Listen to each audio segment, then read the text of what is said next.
Pessoal, sejam todos bem-vindos, tá? Esse Connect Meet, ele vai ser um pouco diferente, né? Mas a ideia é a gente a situação que trouxe esse tema aqui também,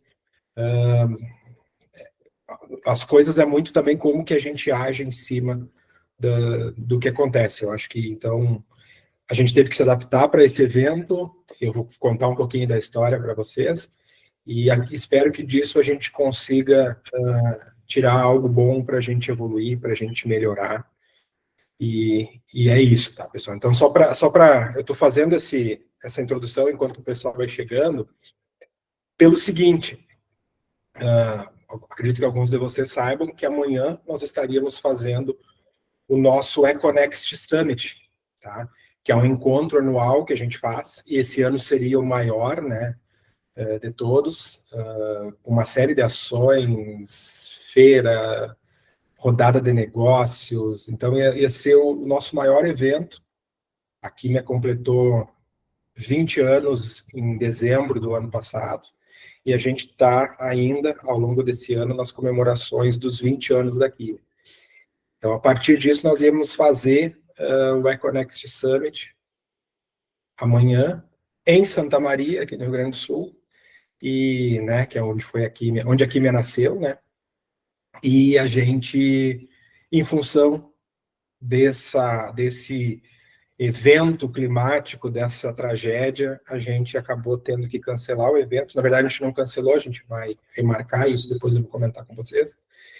Só que também a gente entendeu que, mesmo não tendo o evento, como nós tínhamos pensado na data do dia 7/6, a gente achou interessante fazer o Econext Meet, que é um encontro que a gente faz mensalmente para discutir temas da área ambiental.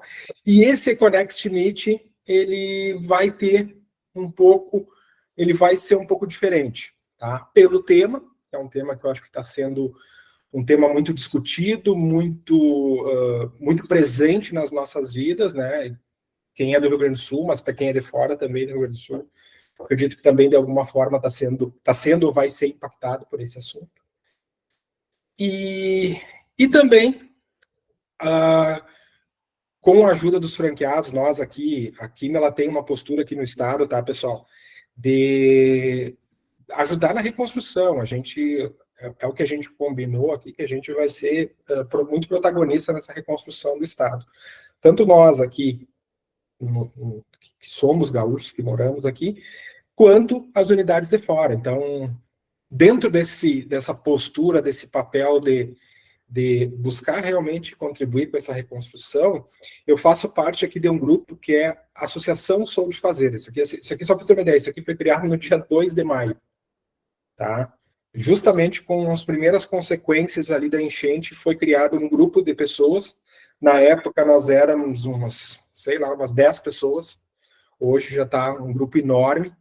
E esse grupo, inclusive, se alguém quiser seguir ali, é @soudefazer. Esse grupo está fazendo uma série de ações ajudando na reconstrução do Estado.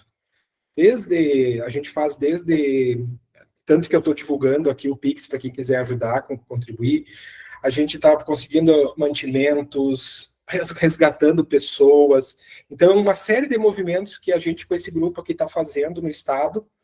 As ações estão mais concentradas, né, na região metropolitana e na região metropolitana e no Vale do Taquari, que são duas regiões que estão sendo muito atingidas. Santa Maria, aqui onde eu estou, foi atingida, teve uma série de problemas, teve perdas de vidas, inclusive. Então, assim, só que não é uma situação tão caótica, na minha opinião, quanto o que está acontecendo na região do Vale do Taquari, na Grande Porto Alegre. E por isso que uma das pessoas que vai falar aqui hoje é a Carol, que é a nossa franqueada de Porto Alegre, e a Carol vai trazer a Carol está vivendo isso na pele, ela está vivenciando isso.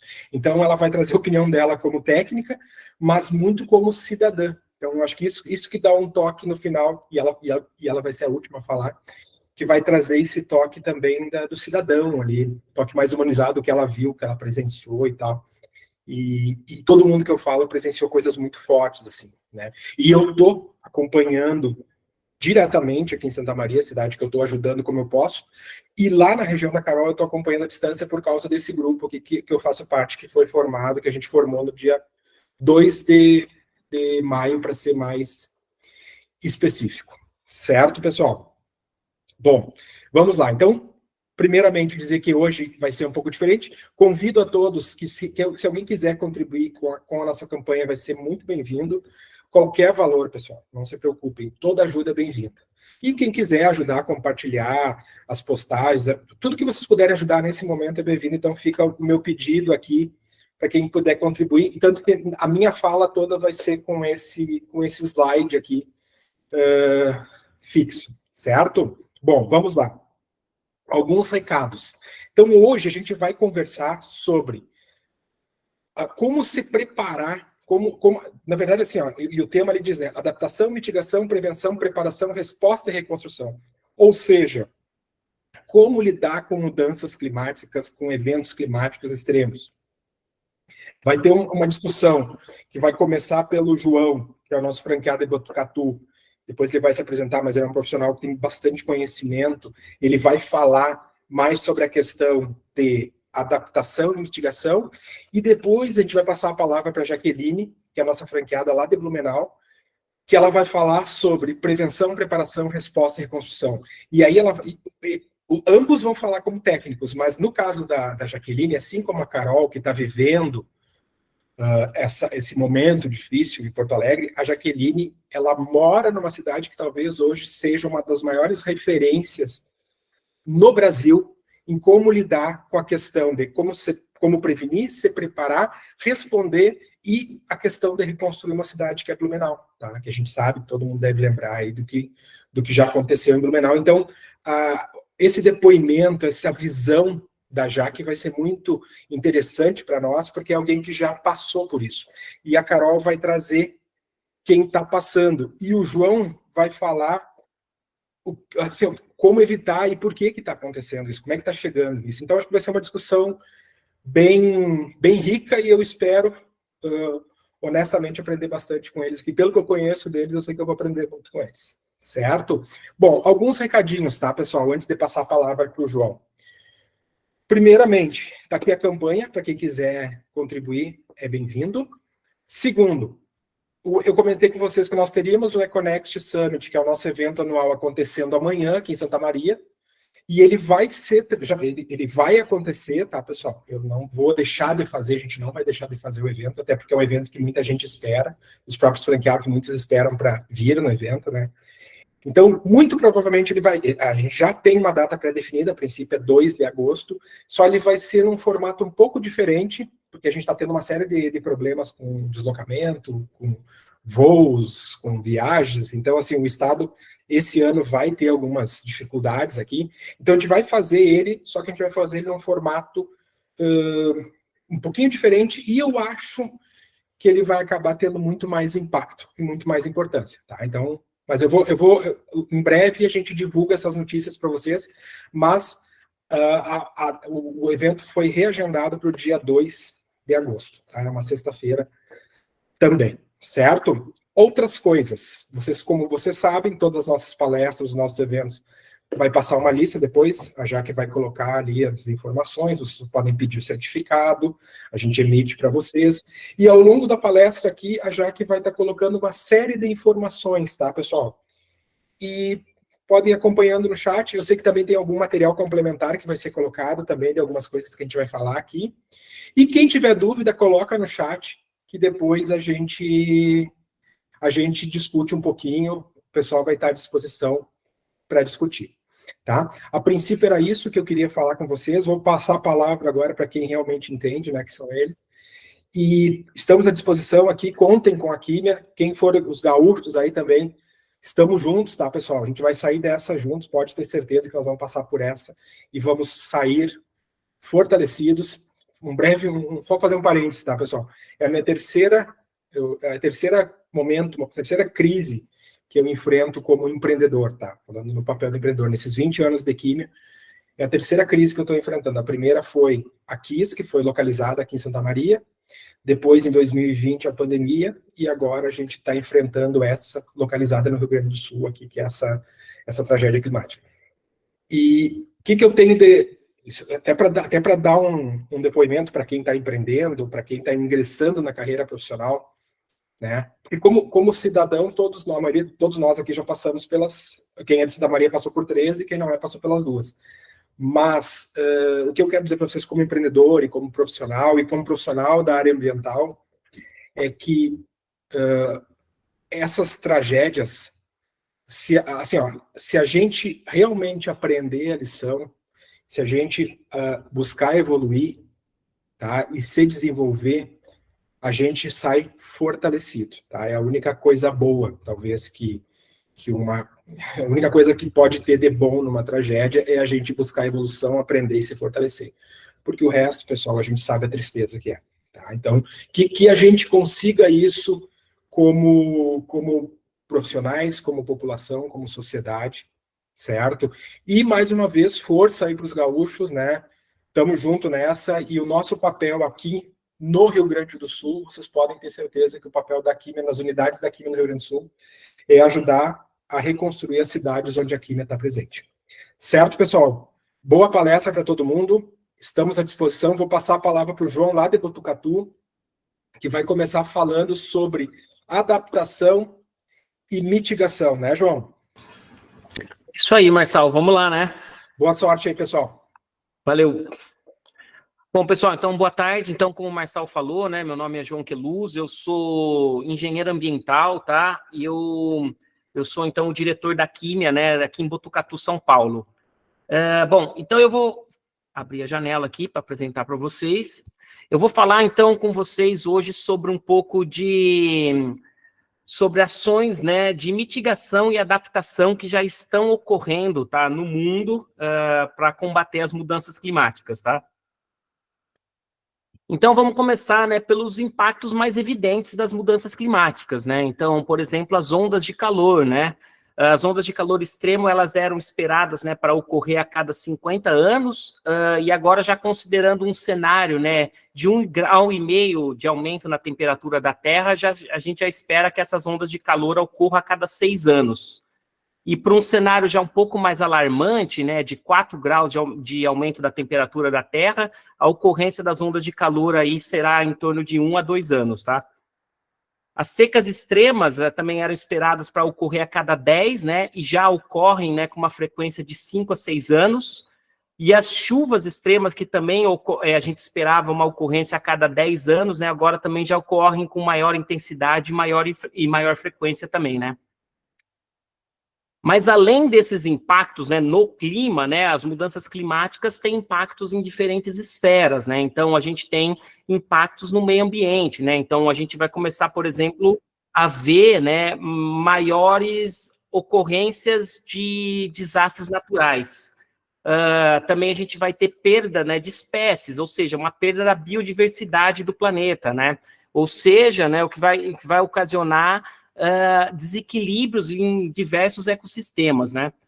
Então, na área da saúde, né, a gente também vai ter vários impactos, né? Então, a gente vai ter um clima adequado, né, para maior proliferação de vetores. Então, ocorrência de doenças como chikungunya, dengue, malária, febre amarela.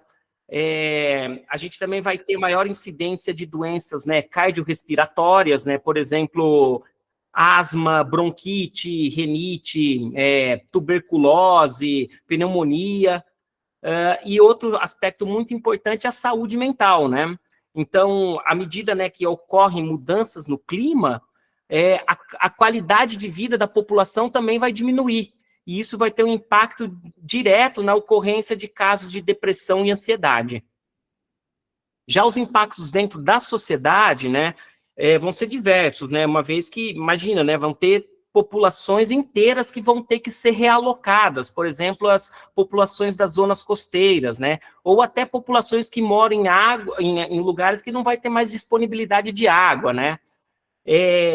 A gente também já falou, né, sobre a perda da biodiversidade, né, mas o que vai ocorrer, né, também é que a mudança do clima vai alterar a produção agrícola, né? Então a gente vai ter, muito provavelmente, escassez de alimentos também, né? E com a questão da maior frequência de desastres naturais, a gente vai ver, então, um aumento da pobreza e um aumento da desigualdade social também, tá? E o último ponto que eu queria falar com vocês é sobre os impactos econômicos, né? Então, ó, esse é um mapa que mostra, né, os principais desastres naturais que ocorreram no ano passado, né, em 2023, né, e os círculos, né, quantificam a perda econômica relacionada a esses desastres, né. Então, por exemplo, a gente nota, né, que o maior círculo aqui tá na Turquia, na Síria, né, que o ano passado eles tiveram lá aquele terremoto lá, né. Daí, já em relação ao Brasil, nós temos alguns eventos naturais, né, desastres naturais que foram registrados, né, por exemplo, né, a seca lá na região norte, na região amazônica, né, e também temos alguns pontos aqui de inundação, inclusive no sul do Brasil, né. Esta figura, né, esse gráfico, então, mostra, né, as perdas econômicas, né, relacionadas a desastres naturais durante este século, né. Essa última barra, então, mostra, né, que nós tivemos 380 bilhões de dólares em perdas econômicas somente o ano passado, tá? Sendo que os principais, né, desastres naturais, né, são os terremotos, as chuvas extremas, as inundações, as secas e os ciclones, tá bom? Então, para combater as mudanças climáticas, né, a gente tem duas estratégias, né? A estratégia de adaptação e mitigação, que podem ser aplicadas tanto pelo setor público quanto pelo setor privado, e existem quatro, né, abordagens diferentes, né? A primeira sendo a inovação, né, ou seja, né, você alterar um produto ou processo para você reduzir a emissão de gases, né? A segunda abordagem seria de incentivos ou desincentivos fiscais, né? Ou seja, né, incentivos, né, são quando as empresas porque já tem empresas que agora atrelam, né, metas ambientais a bônus. Então, quando uma meta ambiental é atingida dentro da empresa, a empresa, né, paga um bônus para os seus colaboradores. E os desincentivos financeiros, né, já está mais associado a uma pressão externa, ou seja, muitas vezes a sociedade ou uma organização pode chegar para outra empresa e falar, olha, a gente não vai mais adquirir o teu produto ou a gente não vai mais investir na tua organização se você não tiver uma postura ambiental mais adequada. Então, é mais ou menos isso, tá? Já a abordagem de cadeia de valor, né, a gente fala de uma empresa que não pensa só nas suas próprias emissões, né? É uma empresa que, na verdade, pensa nas emissões da cadeia de valor, então considera tanto as emissões dos fornecedores quanto dos distribuidores, tá?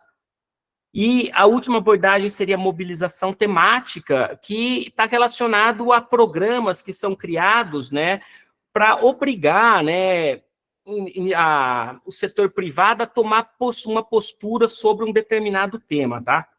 Então, agora eu vou passar por alguns exemplos, né, estudos de caso mesmo, que estão acontecendo no mundo, né, para a gente falar, para mostrar um pouco dessas quatro abordagens, né. Então, o primeiro exemplo que eu queria falar para vocês é o C40, né, o C40, então, é uma rede global, né, de cidades, né, nesse momento, acho que são 96 ou 97 cidades, eu não lembro o número exato, tá, que participam dessa rede, né, e essa rede tem o intuito de combater a crise climática. Então, essa rede, o C40, né, foi fundada em 2005, tá? E era conhecida como C20, na verdade, porque só tinham 20 cidades que participavam da rede. A missão atual da rede, né, é reduzir pela metade a emissão de gases até 2030, melhorar a equidade e a resiliência nas cidades e estabelecer melhores condições de prosperidade. E como que essa rede trabalha, né? Como que implementa a rede, como que implementa os seus trabalhos, né? Através de planos de ação, né? Que são aprovados por um comitê técnico, tá? E as prefeituras são responsáveis por aplicar, né, os planos e envolver os diferentes atores da sociedade, por exemplo, iniciativas privadas e até a população, tá? Então, olha, essas são as cidades que participam do C40 nesse momento, né? Então, a gente vê que no Brasil a gente tem 5 cidades que participam do C40, né? Sendo Fortaleza, Salvador, Rio de Janeiro, São Paulo e Curitiba. E para participar do C40, né, não basta só você mostrar interesse. O C40 é bem rigoroso, então você tem que passar por diversos critérios técnicos e de liderança para você ser considerado a entrada sua nessa rede, né? Então, eu peguei um exemplo aqui para mostrar para vocês. Então, essa aqui é o perfil, né, da cidade de São Paulo dentro do C40, né? Lá na página do C40 mesmo, né? Então, São Paulo é membro desde 2005, desde a fundação, né, da rede. Na página da cidade de São Paulo, vocês conseguem ver todas as redes que o município participa, né? E também está disponível os estudos de caso, ou seja, os projetos, né, que estão em andamento no momento no município, né, porque é para combater a crise climática. Então, eu peguei um dos projetos, né, que estão em andamento na cidade de São Paulo, né, que é um projeto que tem o objetivo de transformar, né, de coletar, então, compostos orgânicos, né, que vêm das feiras, né, que são realizadas no município, e transformar esse resíduo orgânico em compostos de alta qualidade. E então começou, né, esse projeto, acho que em 2016, com um projeto piloto, tá, no bairro da Lapa, que então foi desenvolvido, foi construído um pátio de compostagem com capacidade de tratamento de 54 toneladas de resíduo por semana, tá? E esse projeto funciona como, né? Então, os feirantes, né, separam já os FLV, né, a sigla é frutas, legumes e verduras, eles já deixam separado, né? E no final da feira, o município, a prefeitura, coleta esses resíduos e já leva direto para o pátio de compostagem, tá? Então, só por esses, né, resíduos não serem mais encaminhados para aterro sanitário convencional, né? Então, foi estimado então, uma redução de 87%, né, na emissão de gases, que resulta aí numa redução de 160 toneladas de CO2 por mês, tá? Esse projeto, né, tinha a ideia era ampliar ele, né, para ter 10 pátios até 2020, né, mas no momento só existem 5 pátios de compostagem ativos, tá? Então, esses são os 5 pátios de compostagem, tá? Até quem quiser mais informações, tem essas informações todos no site da própria prefeitura do município. Então, são esses os 5 pátios, que é o pátio da Lapa, da Moca, o pátio São Mateus, Emilino Matarazzo e o pátio da Sé, tá?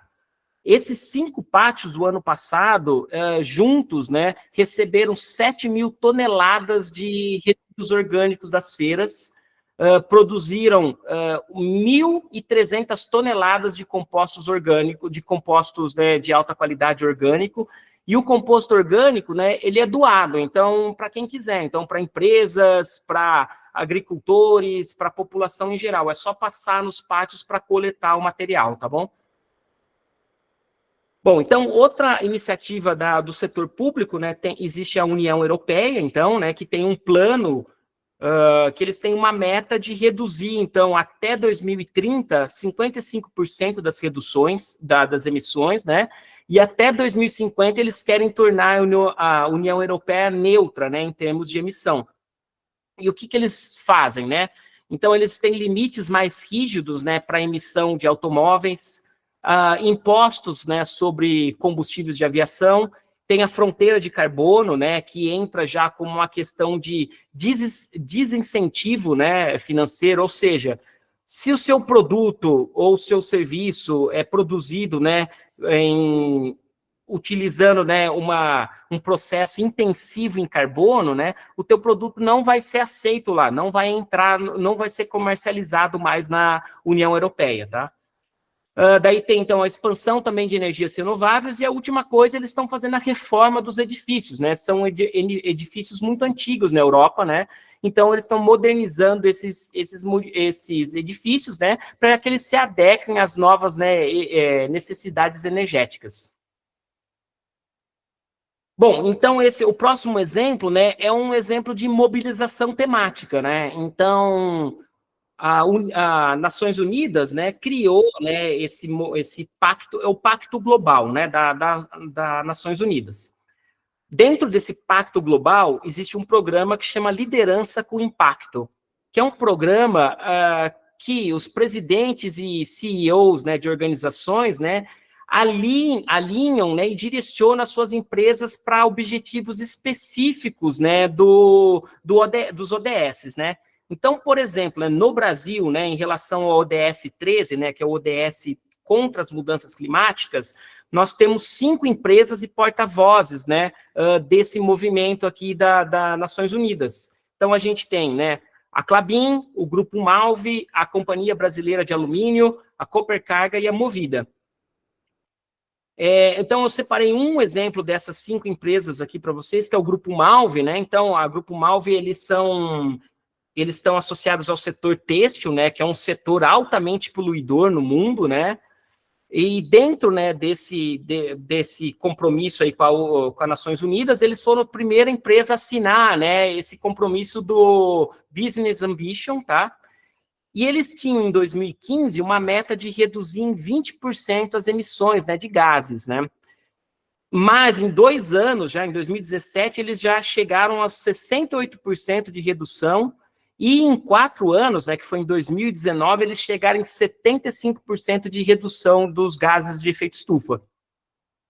Agora, né, atualmente, então, eles têm a meta de reduzir em 50% a todas as emissões relacionada ao ano de 2019, tá? E esse é um movimento muito legal, porque, inclusive, o CEO, né, do grupo, né, ele faz uma grande mobilização de outras empresas, né, para que outras empresas assumam o mesmo compromisso, e também eles divulgam muito, né, nas redes sociais, e eles também divulgam essa mobilização temática deles, né, em encontros e eventos. Então, essa aqui, ó, são algumas ações que o Grupo Malve tomou, né, em suas unidades. Então, por exemplo, a troca das caldeiras de óleo, né, caldeira à base de óleo, para caldeira de gás natural. Daí, indo mais além, eles substituíram ainda o gás natural por biomassa, alteraram o tipo de lâmpadas, estão usando maquinários mais eficientes, eles mudaram a matriz energética para eólica também, e, por exemplo, também outras coisas aproveitamento de calor. Então, o calor gerado nas chaminés, né, eles não simplesmente mais só descartam na atmosfera, né, eles usam também o calor das chaminés, né, para fazer secagem de material. Então, ó, esses aqui são alguns resultados, né, que o Grupo Malve já obteve, né? Então, a gente já falou deles um pouco, então, mas eles obtiveram aí, ó, 70% de redução, né, na emissão de gases, isso considerando o escopo 1, tá? 95% de redução considerando o escopo 2, e quando você junta, né, os dois escopos, o 1 e o 2, 75% de redução.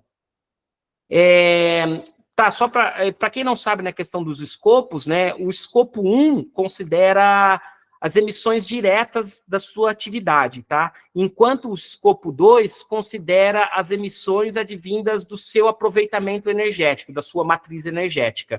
Então, é por isso que dá um pouco dessa diferença, e quando você soma, você tem outro valor, tá?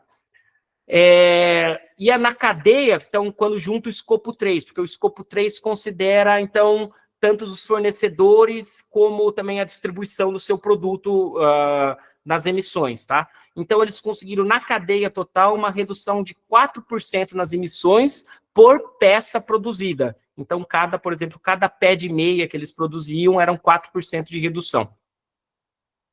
Então, ó, para quem, isso aqui é só uma indicação, tá? Para quem depois quiser, dê uma olhada, o Grupo Malve tem o plano ESG deles, né? Que tem todas as ações ambientais, sociais, de governança que eles estão realizando. Inclusive, a parte ambiental é muito legal, eles têm questões de controle de qualidade de água, controle de produtos químicos, gerenciamento de resíduos, é bem legal, o plano deles vale a pena dar uma olhada, tá? Então, é só para uma indicação para vocês. Bom, agora um exemplo que entra na parte de inovação já, né? Então, a gente tem a Braskem, por exemplo, né?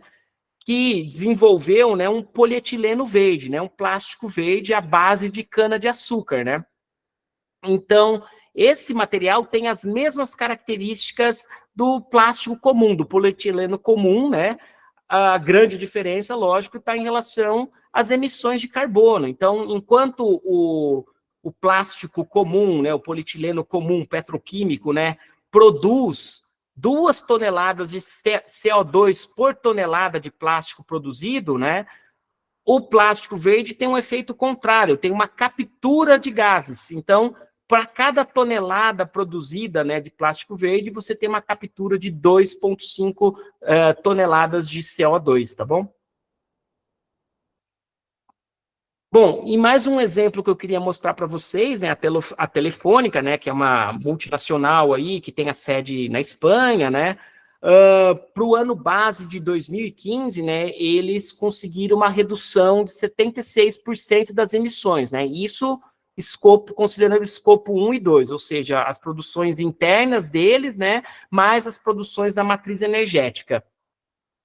Em 2019, né, utilizando até de projetos de compensação ambiental, eles viraram uma empresa de carbono neutra, e agora eles têm uma meta, né, grande, ambiciosa, que é para até 2040, eles querem ser uma empresa, né, zero gases, isso considerando o escopo 1, 2 e 3, ou seja, eles estão considerando que também, né, os fornecedores vão ser emissão zero em relação a gases de efeito estufa, né?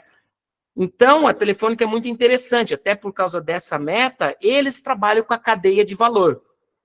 Então, além das próprias emissões, né, eles têm um trabalho muito forte com os fornecedores, ou seja, né, eles querem que os fornecedores, né, façam inventários de gases e eles querem que os fornecedores assumam, né, compromissos ambientais mais ambiciosos, né, para eles tentarem atingir a meta aí de emissão zero, né, até 2040.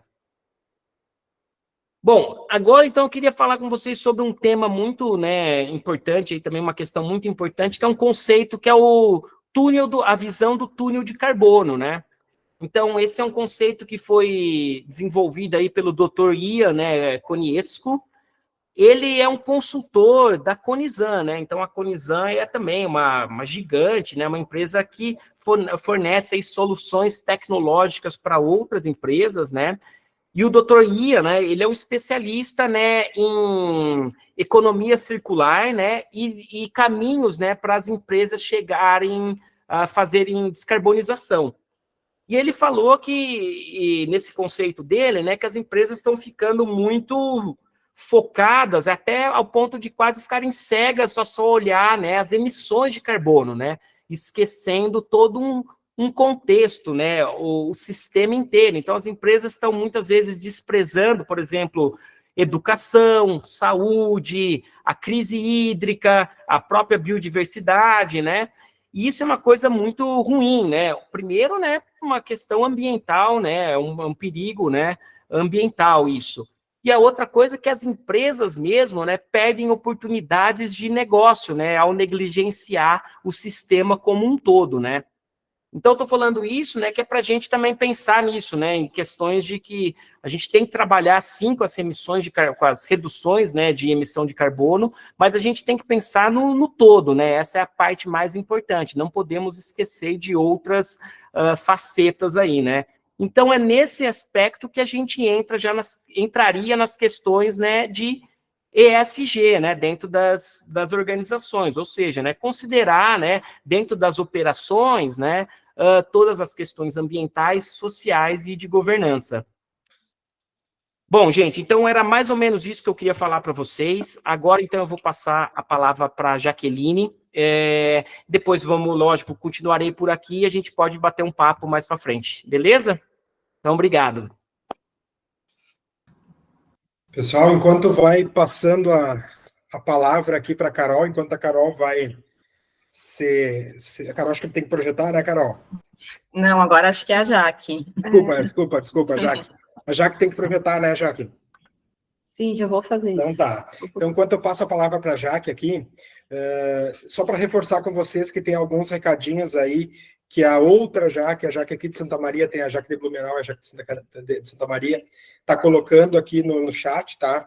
E tem uma série de recadinhos ali, fiquem de olho. E não esqueçam de solicitar quem quiser, tá, solicitar o certificado no link que a Jaque também está disponibilizando para vocês. Bom, seguindo agora aqui a conversa, agora a Jaqueline ela vai falar sobre prevenção, preparação, resposta e reconstrução. E ela vai vir com uma visão bem prática da cidade que ela mora. Ela vem com uma visão como técnica e como cidadã. Acho que vai ser bem interessante para a gente refletir um pouquinho. Jaque, tá contigo, tá? Obrigada. Boa tarde, pessoal. Eu sou Jaqueline, sou franqueada de Blumenau, da Químia, e sou engenheira florestal. Então, essa parte de mudanças climáticas é bem tratada dentro da nossa área também, e toda a importância da nossa profissão para que a gente consiga prevenir, mitigar e adaptar esses impactos que acontecem, né, ultimamente, dentro especificamente de conservação de florestas e tudo mais. Mas hoje eu vim trazer aqui um pouco a experiência de Blumenau e o que eles fazem o que o poder público faz para que a gente se organize em situações como essas, né, de enchentes, inundações, deslizamentos, enxurradas, porque a maioria dos desastres hídricos daqui, da região, são atrelados à origem hídrica, né? A gente praticamente mora num vale e tudo é cercado pelo principal rio, que é o rio Itajaiaçu. Ele é a maior bacia hidrográfica do estado, porque dentro, né, internamente do estado, tem outras que acabam, né, se juntando com outras bacias, que daí Paraná, Santa Catarina, mas internamente a do rio Itajaí é a maior. E Blumenau tem um histórico de mais de 100 enchentes desde a sua colonização. Até é difícil usar essa palavra, mas é algo cultural já, o blumenauense está bem acostumado com isso. E devido a tantas enchentes, tantos desastres, meio que Blumenau foi se conhecendo, se entendendo e formando um plano, uma forma de conviver com isso. Porque, como a gente sabe, enchentes são comuns, não é uma coisa que é possível evitar, mas é possível a gente se adaptar a isso, né? De outras formas.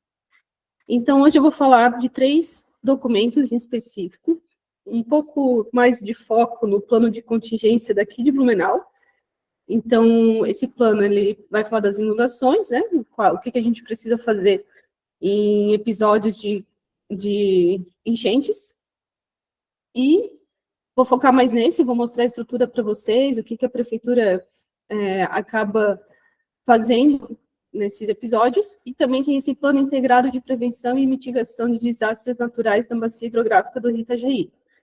Esse é um plano bem legal, confesso que a teoria ali eu entendi muito bem, gostei, quero trazer para vocês, mas não conheço nenhum projeto, nenhum programa que foi feito a partir desse relatório, né?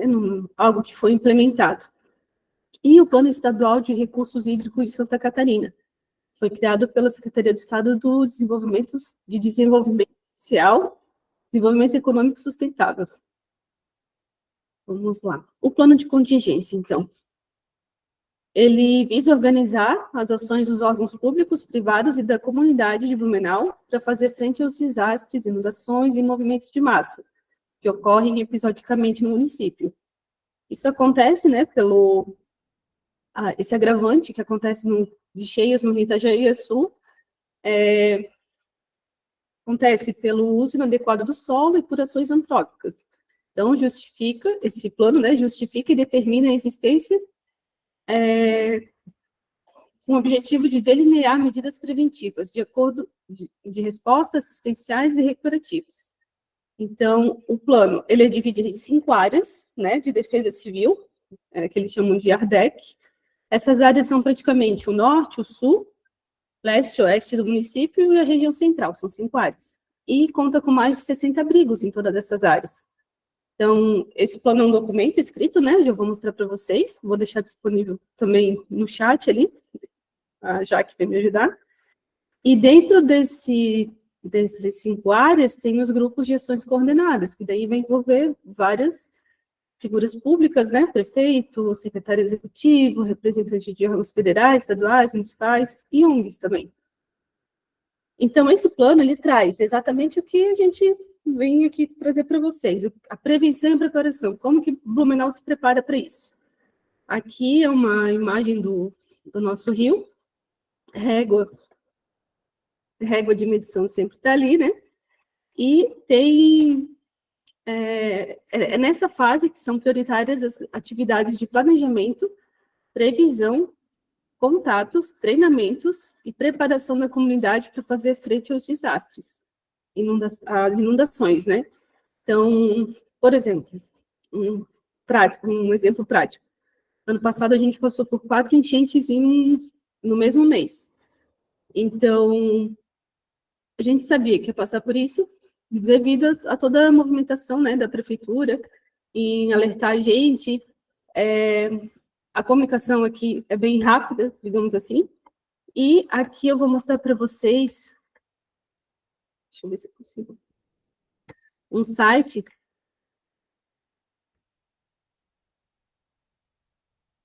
o site do Alerta Blue. Isso foi criado pela Defesa Civil aqui do município, e ele tem aplicativo também. Então, aqui, de hora em hora, é atualizado o nível do rio. Por exemplo, agora, né? Tudo na normalidade, não estamos em situação de nenhuma enchente nem nada. Aqui no gráfico a gente consegue ver se o rio desceu, subiu, os níveis, né, por hora. Aqui a gente consegue ver as cotas também, das ruas que pegam enchente. E, deixa eu dar uma olhada aqui. O nível do rio ali que... Esse é o principal, assim, tanto que quem realmente tem o aplicativo acaba tendo alerta o tempo inteiro. O rio chegou a 8 metros agora, tais ruas são atingidas, tudo mais, né? Deixa eu voltar aqui para a apresentação. Além disso, né, todas essas coordenadas que a prefeitura a Defesa Civil acaba passando para a população, tudo em tempo real, assim, eles fazem lives, né, tá o prefeito, tá o secretário da executiva da Defesa Civil, e tudo é bem... O Blumenau está acostumado, é meio que... É até difícil brincar, mas é como se fosse a nossa Netflix durante as enchentes. A gente está sempre ali, sempre acompanhando tudo o que acontece é sempre um alerta, assim. E primeiro, né, tem essa parte da preparação ali, e vem a resposta, a fase da resposta. O que a gente considera a fase da resposta? Apesar desses trabalhos executados nas fases de prevenção e preparação, não tem como evitar que a inundação ocorra. Então, é nessa fase que serão desencadeadas ações de socorro, assistência à população atingida e reabilitação nos cenários. E ainda assim, essa fase é subdividida em 3 etapas. A de atenção, quando o rio chega a 4 metros, e há previsão de aumento deste nível, né? Tem as subfases alerta, o rio chega a 6 metros e há previsão de aumento também, e a de prontidão, quando o rio chega a 8 e há previsão de aumento deste nível. Quando chega a 8, pelo menos 1 ou 2 ruas em Blumenau já são atingidas. Nada muito catastrófico, mas as pessoas precisam já estar se mobilizando para ir para algum abrigo. E do 8 para cima, assim, até uns 10 é algo que é uma enchente leve, digamos assim. Depois disso, já fica bem mais alerta, vários serviços interrompidos, linha de ônibus, hospitais atendem, mas, né, com menos demanda, escolas também são suspensas aulas. E depois dessa fase vem a de reconstrução, que tem por finalidade restabelecer em sua plenitude os serviços públicos essenciais, a economia da área afetada, a moral social e o bem-estar da população afetada. Aqui, inclusive, é uma imagem da última enchente que a gente teve, e toda essa rua, assim, estava alagada, né, assim, não passou ali do 2º andar, não foi... foi algo, assim, que a população está acostumada. Tanto que, já deu os alertas, está todo mundo levantando tudo, é tudo vazio, espera a água subir, vai ter que esperar a água baixar, vai ter que limpar tudo depois, e é algo, assim, bem comunitário, as pessoas, elas se ajudam, né? Claro, aqui é uma imagem de um servidor da prefeitura, mas a própria população ela já se restabelece bem rápido, assim. E essa estrutura do plano traz alguns anexos também. Eu vou mostrar o plano aqui para vocês, fica mais fácil de visualizar. E ele está disponível ali, né? Provavelmente já está no chat, mas ele está disponível no site da prefeitura. Então, aqui eu quero mostrar para vocês um exemplo, né? Do que seriam essas... Ó.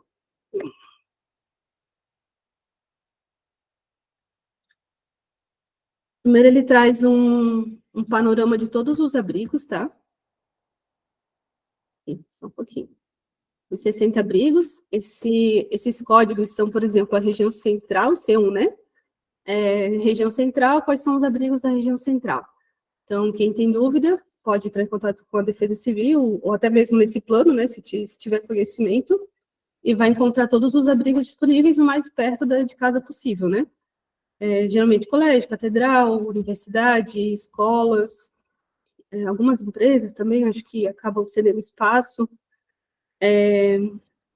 até lugares de, né, danceterias, clube de caça e tiro, aqui também tem bastante desses empreendimentos.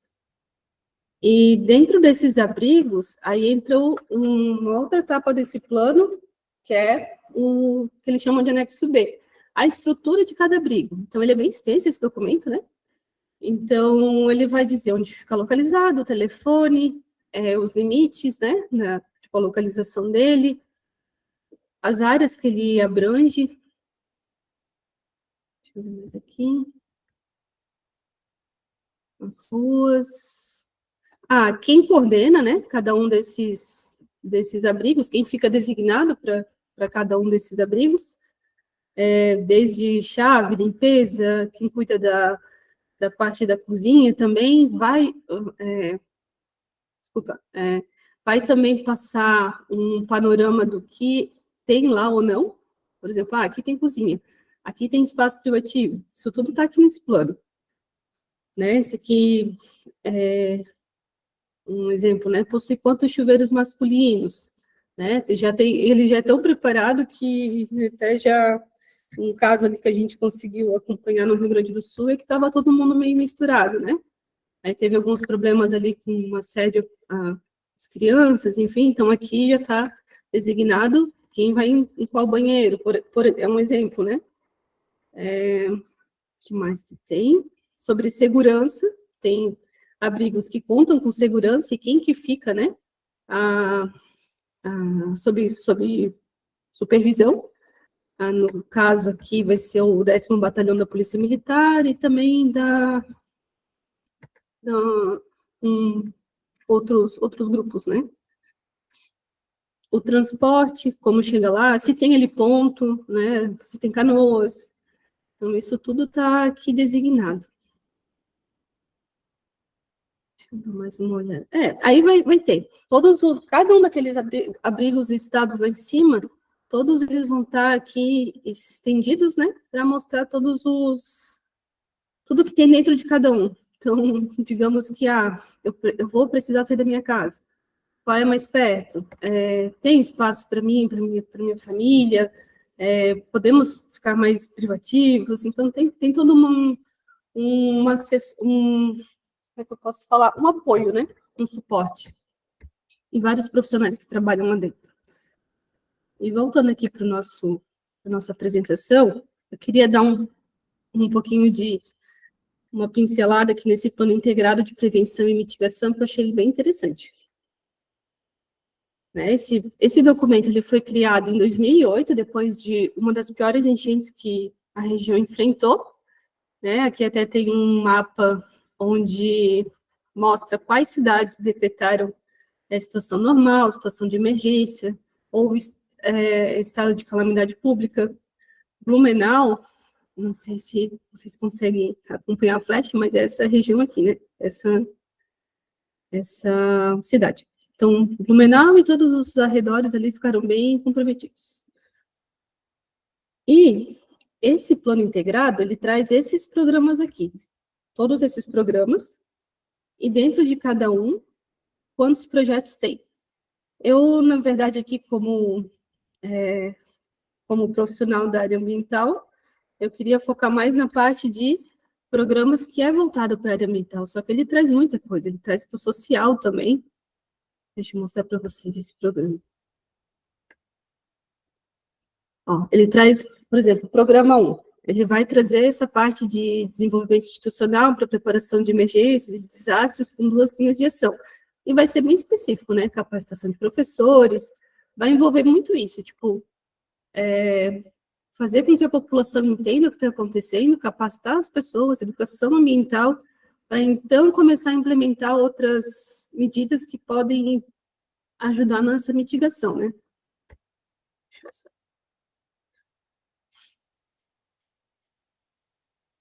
Outra coisa é a organização dos órgãos públicos, né? Porque meio que diferente um pouquinho dali do que o João falou, é que meio que a responsabilidade fica sobre o poder público, nesses casos, né? Então, isso tem que estar muito bem alinhado. Esses documentos, tudo que for feito pelo poder público, é interessante que eles fiquem pautados nessa questão desses documentos, né? Aqui também, deixa eu pegar um que seja da área ambiental, assim. Ó, estruturar o sistema de alerta. Isso, acho que Blumenau tem um exemplo, né? Que eu passei para vocês na parte de preparação, toda a movimentação que a prefeitura faz para alertar a população e manter todo mundo informado quanto ao nível do rio. Diagnósticos, né? É importante entender por que a gente precisa se adaptar. Vamos fazer um diagnóstico e falar, não, aqui está acontecendo isso, isso, isso, precisa ser feito algo para a gente recuperar, se reestruturar, e com isso a gente tem que ter esses estudos mais técnicos, né? Participação social, claro. Deixa eu pegar uma que seja aqui já entra mais na nossa parte técnica, né? Desenvolver uma cartografia básica e temática, identificar solos, identificar essas áreas de risco, identificar onde são mais possíveis ter esses eventos climáticos, né?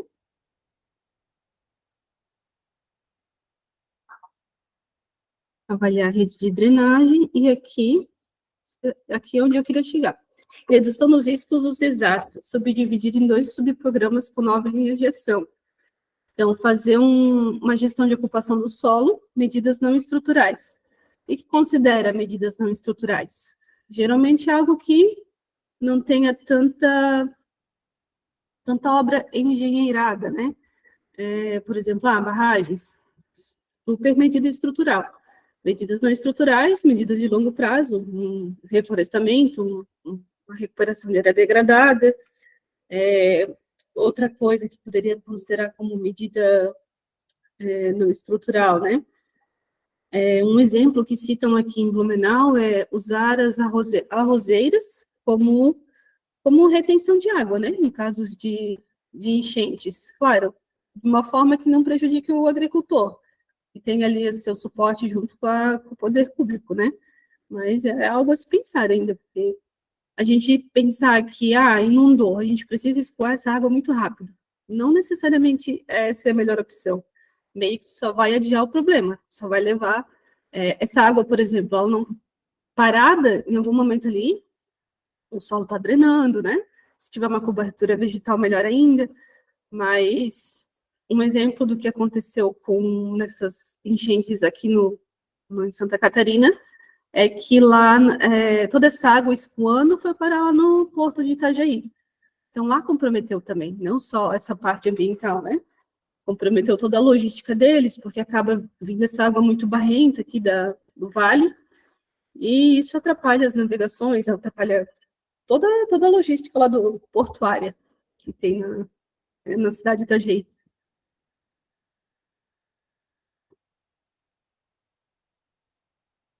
Deixa eu ver. Eu quero chegar na parte da cobertura florestal, aqui. Ó, então, um dos programas, né, que traz como medidas para mitigar é isso aqui, estabelecimento de um zoneamento ecológico, econômico, com previsão de áreas para implantação de florestas comerciais. A gente pensa muitas vezes só em nativas, né? Importante, claro, para a biodiversidade, mas florestas comerciais também seria uma opção, até porque a gente tem aí tem uma preparação para que as florestas comerciais são sustentáveis, né? Se entrar na parte realmente da produção florestal, a gente precisa desse recurso. E florestas são recursos renováveis. A gente pode manejar de forma adequada e fazer com que isso seja benéfico, inclusive, para a cobertura vegetal. Né, não só de nativas, mas até mesmo as exóticas, como cobertura vegetal comercial, né? Estimula a implantação de reservas legais, recuperação e manutenção de áreas de preservação permanente. Enfim, eu achei interessante, assim, que todas... Eu estou vendo um curso aqui das enchentes. Tá. Tem um tanque 3 que tem atrás, nossa, tá garantido. Pessoal, só vou pedir para fechar o microfone quem... Acho que tá vazando o som aqui, pessoal. Acho que... Tá, beleza, desculpa. Eu queria, assim, só deixar um adendo que tudo que é teoria, tudo que é esses planos, né, tudo é muito importante, mas eu queria até poder trazer em outro momento aqui para vocês que se algum desses programas já foram implementados, porque isso é um plano de 2008, né, a gente está em 2024, eu acredito que sim, tanto da parte do poder público quanto do poder empresas, né, o João trouxe ali alguns exemplos, então fica aí, né? Eu quero trazer também essa mensagem de que o poder público, sim, tem uma boa parcela de dever de cumprir com essas medidas, né? Mas que a gente também pode fazer a nossa parte. E o Plano Estadual de Recursos Hídricos, não vou me aprofundar muito nele aqui, mas para os estudantes, né, que estão acompanhando a gente aqui, é interessante entender ele para, então, trabalhar nessas medidas, né? Entender por que tem enchente aqui na nossa região, ou até no Rio Grande do Sul. O que seria adequado a gente fazer para que isso não afetasse tanta gente? Hoje, Blumenau, depois de 2008, assim, a gente não sabe o dia de amanhã, mas até agora, todas as enchentes que tiveram não foram de grande impacto, não teve perdas, né, de vidas, por exemplo. Então, acho que a gente está caminhando aos poucos, assim, para que a gente se adapte a isso. Então, por parte da população, né, não só falando só do poder público, o que a gente pode fazer? Respeitar a legislação, respeitar as cotas para construções, respeitar o uso e ocupação do solo, preservar as matas ciliares, se interessar pelo assunto de forma ativa na política local, seja em Câmara de Vereadores, o que tiver, né, por parte do poder público, eventos de educação ambiental, essa semana é muito propícia para isso, né, Semana do Meio Ambiente, e também trabalhos voluntários, que a gente viu aí o quanto Rio Grande do Sul se mobilizou bastante, e o Brasil inteiro ajudando também, né. E eu queria também deixar aqui, para finalizar, uma frase que eu acho que faz muito sentido nesse momento, que a gente precisa de reconstrução, mas a gente vai ter mais êxito quando a reconstrução prioriza a prevenção. Porque, por exemplo, ruas foram afetadas pelas cheias. Construir a rua de novo do mesmo jeito que era, às vezes não vai ser a melhor reconstrução. A gente tem que pensar, né, em medidas estruturais, de repente, uma drenagem melhor, por exemplo, uma casa em um deslizamento, uma família perdeu a casa. Acho que construir lá de volta talvez não seja a melhor opção, né? Então, isso tudo, acho que tudo que aconteceu, tanto aqui em Blumenau quanto na região e agora também no Rio Grande do Sul, Tudo isso traz essa expectativa de que a gente possa reconstruir, mas que também leve em consideração que, para não acontecer de novo, a gente precisa pensar na prevenção. Por enquanto, da minha parte, é isso, né? Vou passar aí a palavra para a Carol, que ela vai, acho que, compartilhar bastante coisa do que aconteceu no Rio Grande do Sul para a gente. Jaque, muito obrigado. Muito, assim, ó, muito prático. Acho que todo mundo aqui, e que bom que tu disponibilizou esses materiais, porque é uma forma muito prática da gente pensar, e para quem está aqui, pessoal, todos técnicos, o pessoal da área ambiental, da área de segurança, para a gente realmente poder contribuir para reconstruir e para ajudar a construir esse novo momento que a gente vai ter que passar, que a gente vai ter que estar preparado. Então, eu achei muito interessante esse material, achei muito interessante a fala do João, né, trazendo na visão macro, e tu que trouxe um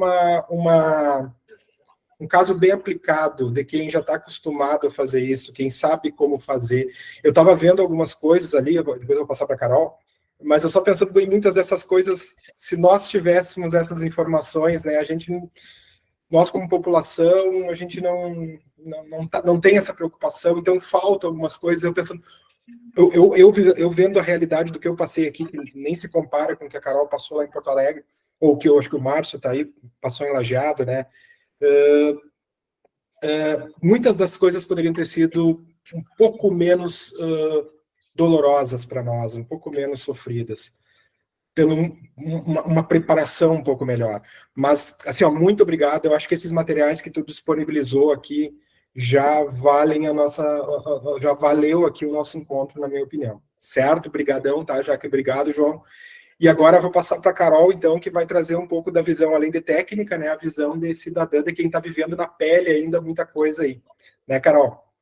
Então, agradeço a palavra, agradeço o convite do Marçal, eu sou a Carolina, eu sou da engenheira química na unidade de Porto Alegre, da Químia, e o Marçal me convidou para falar um pouco do que a gente está vivendo, não mais se atentar à parte técnica, mas do quem está aqui vivendo essa enchente ainda, né, porque a água começou a baixar, mas aí agora começa a parte de reconstrução. E é muito interessante esse link que acontece com a parte que o João falou, com a parte que a Jaque falou, porque a gente viu que existem alternativas, dá para buscar alternativas para a gente se preparar para essas situações. A Jaque mostrou uma situação ali de Blumenau, onde eles já convivem com isso e tem todo um plano estruturado, e o que a gente está vivendo aqui nesse momento é o que todo mundo olha um para o outro e diz assim, ninguém imaginava que isso pudesse acontecer. Aqui a gente vivia como se isso não fosse acontecer, como se não existisse a possibilidade disso acontecer. Eu trabalho há mais ou menos quase 8 anos na área ambiental, e nesses 8 anos, das poucas vezes eu escutei uma ou outra pessoa falando em alguma discussão técnica sobre a enchente de 1941 em Porto Alegre, que foi a maior enchente, e não chegou, e foi bem menor do que essa. Então, agora a gente escuta o poder público falando também, e as brigas políticas, e o pessoal, a população, todo mundo falando, mas de quem é a culpa? Porque a prefeitura é culpada, porque o governo é culpado. Mas a gente parar para pensar, o governo é culpado, com certeza tem a sua parcela de culpa, a prefeitura em especial de cada cidade, mas e quantas vezes a gente na área ambiental já não viu brigas de empreendedores, porque a gente tem pessoas em todos os setores, que insistiam em colocar um empreendimento em menos de 30 metros da margem do rio. Mas que prefeitura é essa que está me impedindo de trazer empregos e botar minha indústria porque eu vou fazer bem para a cidade a menos? Por que eu não posso botar menos de 30 metros? E agora a gente está numa situação onde quem não entrou água em casa, na minha casa não entrou água, mas na casa de muita gente conhecida, muitos amigos, as indústrias dos nossos clientes embaixo da água, então todo mundo foi afetado de alguma maneira. Se não entrou água na casa da pessoa e ela está trabalhando, então provavelmente ela está trabalhando em dobro, porque muitos colegas dela não estão chegando no trabalho, e ela tem que seguir, tocar a vida, e a empresa tem que continuar, então ela está trabalhando para cobrir esses colegas. Se eu sou dono de empresa e a minha empresa não foi afetada diretamente com a água entrando, certamente a minha produção está mais baixa do que o normal, porque eu tenho vários funcionários que foram afetados e não estão chegando no trabalho. E todo mundo se olha e diz assim, ninguém imaginou que isso fosse acontecer. Tem a questão do pessoal das casas, né, os nossos amigos, assim, falando um pouquinho do que eu conversando com as pessoas, e a gente está ali envolvido porque a gente quer ajudar os amigos, e aí a primeira pergunta que a gente costuma fazer é, mas tu tem seguro? E aí algumas pessoas dizem assim, eu não tenho seguro contra enchente, eu tenho contra raio, contra roubo, mas eu sempre pensei que se a água fosse chegar na minha casa, a cidade inteira estava embaixo da água, então eu nunca imaginei que a água fosse chegar aqui. Para vocês entenderem que a gente vive como se isso não pudesse acontecer. Vivia até então como se isso não pudesse acontecer. E realmente a cidade inteira ficou embaixo da água e chegou na casa das pessoas, inimaginavelmente a água. Eu vou compartilhar com vocês algumas imagens e elas não são imagens, a maioria delas não são imagens muito bonitas, nem enquadradas, nem com foco, foram imagens que eu fiz durante agora essas ajudas que a gente tenta ajudar o pessoal. Algumas imagens eu trouxe também ali, que eu busquei dos veículos para vocês. Quem não é do Rio Grande do Sul, talvez tenha uma noção do que a gente está falando, só que eu mesma digo, uma noção é muito difícil, porque até então eu ajudei lá no início, quando a água estava subindo, a gente fez várias ações para tentar ajudar as pessoas a tirarem as coisas de casa, e a gente ajudou. Depois de um tempo, a água subiu, a não ser quem foi para os abrigos, não tinha muito o que fazer pelos amigos, a não ser pedir notícias, porque eles já estavam todos abrigados, ou na casa de alguém, ou em abrigos, então a gente estava acompanhando, tentando dar suporte de alguma forma, e agora que a água baixou, a gente foi de novo para o campo de batalha, digamos assim, ajudar na limpeza. Só que até então, até a hora que eu fui ajudar na limpeza, eu estava conversando com todos os meus amigos e tentando dar o suporte que eles precisavam, com alguns clientes também, e só que a gente estava eu estou numa área que não foi alagada. O meu apartamento, o meu caminho entre a empresa e a minha circulação, ela era numa área que estava, abre aspas, normal. Até que então a água baixou e a gente foi para essas áreas que ficaram inundadas, ficaram 20 dias embaixo da água, foi tanto distribuir doação, tanto ajudar na limpeza. Aí, gente, o sentimento é outro. Aí a gente tem um nó na garganta, assim, que a gente não consegue, a gente tem noção do que está acontecendo, mas quando a gente encosta na tragédia, o sentimento é outro. Então, eu vou passar para vocês um pouquinho algumas fotos, ainda assim, saibam, não reflete tudo que a gente vive aqui, o que os nossos amigos estão vivendo, o que os nossos clientes estão vivendo, mas é para todo mundo ter uma noção.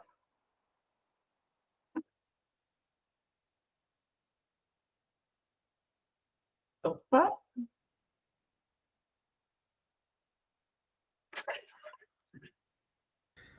Tá aparecendo, Carol. Sim, tá aparecendo. Ah, obrigada. Então, a primeira foto que eu trouxe aqui, eu peguei ela da Metsu, e uma coisa engraçada, que não fosse trágico, seria cômico, é que nesses últimos dias todo mundo se viciou a acompanhar o nível do Guaíba, virou um vício geral, todo mundo quer saber em qual é o nível do Guaíba nesse momento. E aí, para vocês terem uma ideia, essa é a cidade de Canoas, que é aqui do lado de Porto Alegre, e a gente consegue ver claramente que a metade da cidade está embaixo da água, né? Vocês conseguem ver que tem uma rodovia, que é a BR, e de um lado da BR a cidade está toda embaixo da água. E aí tem toda aquela questão de que, eu conversei com meus colegas esses dias, de que eu mesma, mesmo sendo técnica, mesmo sendo engenheira química, eu não tinha nunca parado para pensar como a nossa cidade depende de bombas, como o nosso estado depende de bombas, né? As rodovias, elas cortam cidades. As rodovias, elas isolam as cidades, elas fazem diques de contenção, que se não tiverem bombas funcionando, a gente não escoa água. E é o que aconteceu, a água do Guaíba baixou em vários lugares, e tem lugares que até agora, nesse momento, ainda estão alagados, porque as bombas estão embaixo da água, não estão funcionando. Então, a gente nunca parou para pensar como a gente depende do sistema de drenagem. E aí a gente pergunta, quem é responsável por esse sistema de drenagem, né? As responsabilidades, não cabe a gente discutir aqui agora, apesar de que cada um tem sua opinião e a gente tem que respeitar todas. Essa aqui, gente, é uma empresa que é cliente nossa, e eles são de Canoas, eles nos mandaram essa foto, eles são clientes pontuais nossos, a gente faz os licenciamentos para eles, e essa é a situação da empresa, para vocês terem uma ideia. Eles ainda estão fechados, estão na fase de limpeza, mas eles têm toda uma questão de laboratórios lá dentro, de análise de qualidade, que não se sabe qual é o futuro disso. Essa aqui é a imagem do bairro Maitá, que fica perto da Arena do Grêmio, ali na volta da Arena do Grêmio. Nós fomos entregar algumas doações nesse bairro, e ali nesse bairro tem vários depósitos, é um bairro que tem bastante imóvel alugado para depósito. A gente passa ali e a gente vê todo o estoque das empresas na rua, esperando a prefeitura coletar.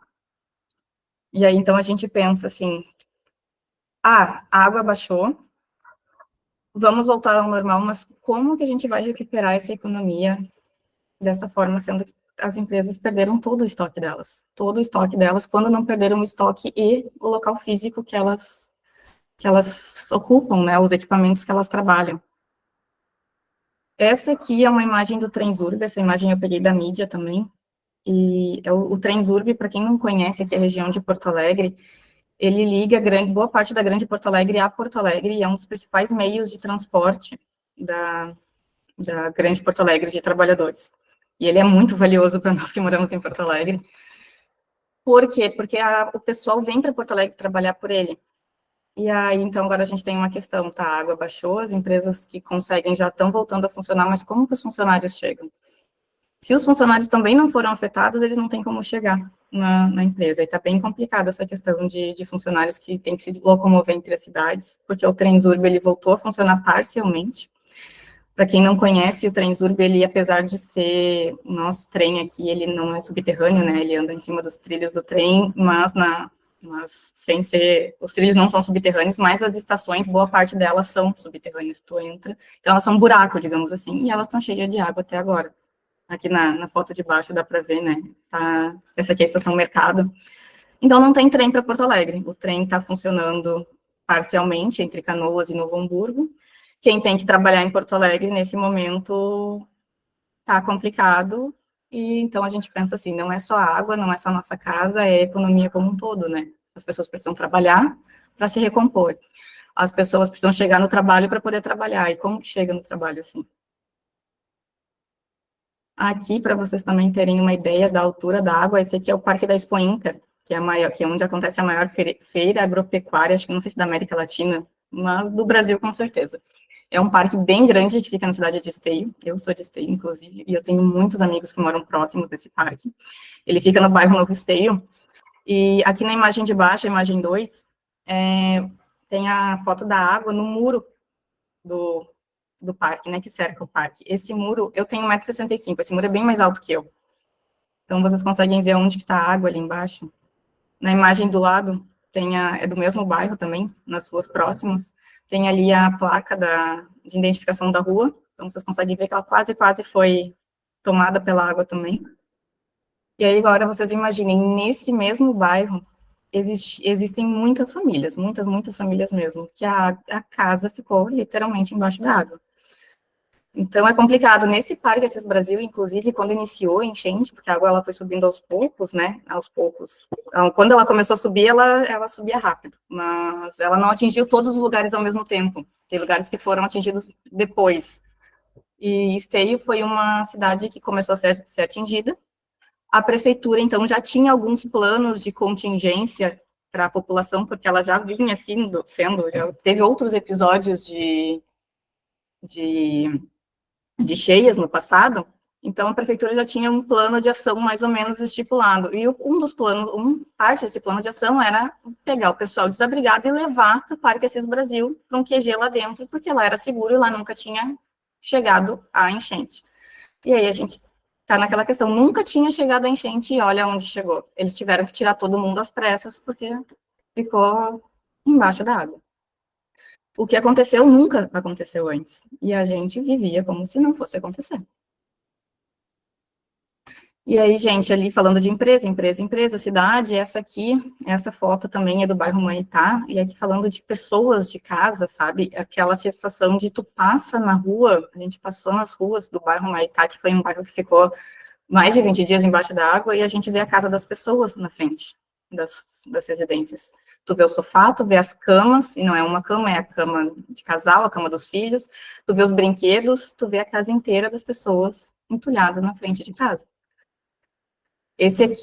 Essa foto aqui é de Canoas, do bairro Fátima, é um dos bairros também mais atingidos, um dos piores em Canoas. Eu fui ajudar na limpeza da casa de uma amiga lá, e perdeu-se tudo, não tem nada dentro de casa a não ser os armários aéreos. E essa aqui é a rua dela. Em alguns trechos dessa rua, a gente tem que parar o carro e afastar algumas coisas para conseguir passar, porque todas as casas inteiras das pessoas estão dos dois lados da rua, esperando a prefeitura levar. Aqui também mais um pouco das ruas do bairro Fátima. Vocês conseguem identificar ali o sofá da pessoa, as gavetas da pessoa.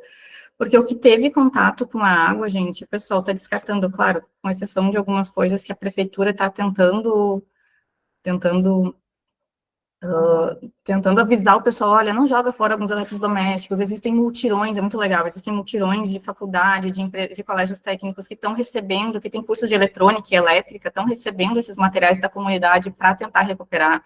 Então, esses materiais a gente não vê na rua, mas o resto a gente vê tudo, né? A gente vê toda a casa da pessoa. É muito, muito triste, de verdade, dá um nó, a gente se sente mal, porque não é, a pessoa vai voltar para casa, vai limpar a casa dela e ainda assim ela não vai poder ficar lá por um tempo porque não tem móveis, acabou.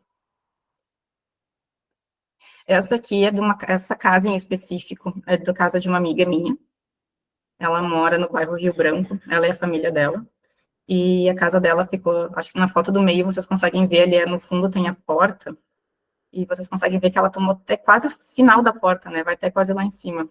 E essa água tava com correnteza, então assim, virou a casa toda. Esse aqui foi o estado que eles encontraram a casa deles quando eles entraram na casa.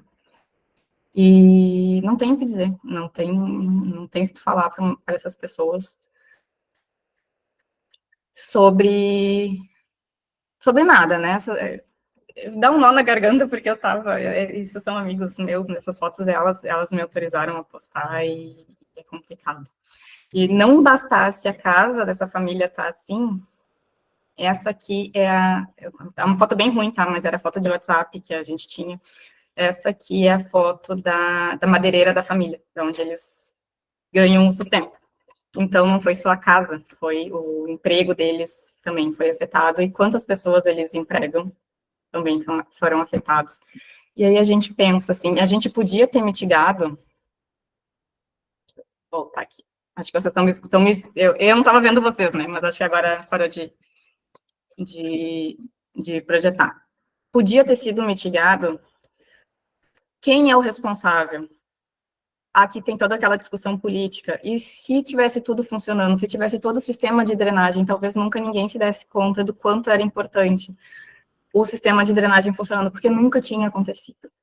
Como é que vai ser daqui para frente? Vão apertar as políticas públicas? Não vão? A gente já entendeu que existem modelos a serem seguidos, que a gente pode seguir, mas será que isso vai ser de interesse do órgão público? Eu entendo que sim, mas cabe todo mundo numa consciência coletiva trabalhar isso, cobrar isso, fazer alguma coisa pela gente mesmo, né?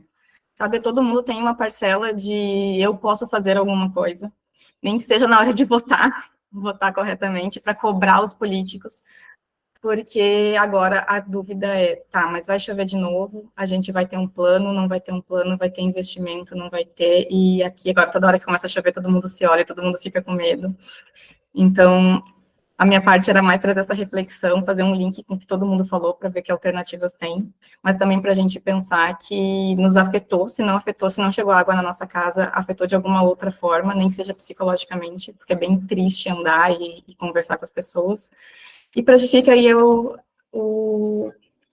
convite para todo mundo pensar no que pode fazer daqui para frente, qual é a nossa parte para evitar tudo isso, nem que seja cobrar, nem que seja fazer uma separação correta de resíduos, porque a gente sabe que isso influencia, nem que seja cobrar para que as empresas façam a parte dela, para que não tenham mais empresas que queiram desmatar na beira do rio para colocar uma indústria, talvez vamos pensar duas vezes. Mas é isso, pessoal, a minha parte era essa, e obrigada.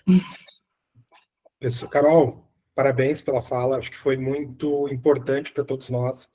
Vou falar uma coisa de bastidores aqui, pessoal. Quando a gente se reuniu para conversar sobre esse Econext Meet em especial, eu falei para o João, para a Jaque, para a Carol e para a Jaque aqui de Santa Maria, que eu achava que esse Econext Meet ia ser muito importante pelo tipo de informação que seria trazida e pela a carga e a reflexão que iria gerar. Isso eu tinha imaginado, mas eu confesso para vocês que foi muito mais do que eu pensava. Tá? Eu acho que foi uma discussão muito profunda, baseado em conceitos técnicos, baseado em gestão e também baseado naquela questão do vivenciar uma situação como essa. Então, assim, Eu vi que tinha gente perguntando ali se vai ser disponibilizado. Quem participa dos meets que a gente faz, vocês sabem que a gente não costuma, a gente sempre direciona para um grupo, principalmente para o pessoal do Econext Club ali. Então, a gente vai disponibilizar, tá, pessoal? A gente vai mandar o link desse Econext Meet no grupo do Econext Club, que acho que a Jaque já colocou ali, quem quiser fazer parte, e esse link vai levar para o YouTube, ou seja, quem quiser compartilhar esse link, pessoal, quem quiser, fica à vontade, porque eu acho que a gente teve coisas muito, na minha opinião, e olha que eu já estou há 20 anos aí na área ambiental, eu acho que a gente trouxe discussões muito relevantes, desde a fala do João, passando pela Jaque, encerrando agora com esse depoimento da Carol. Então, gostei muito, pessoal, só tenho a agradecer vocês realmente, assim, eu sabia que vocês iam trazer um tema e iam conduzir de uma forma brilhante, mas vocês, assim, realmente me surpreenderam, foi muito mais do que eu pensava.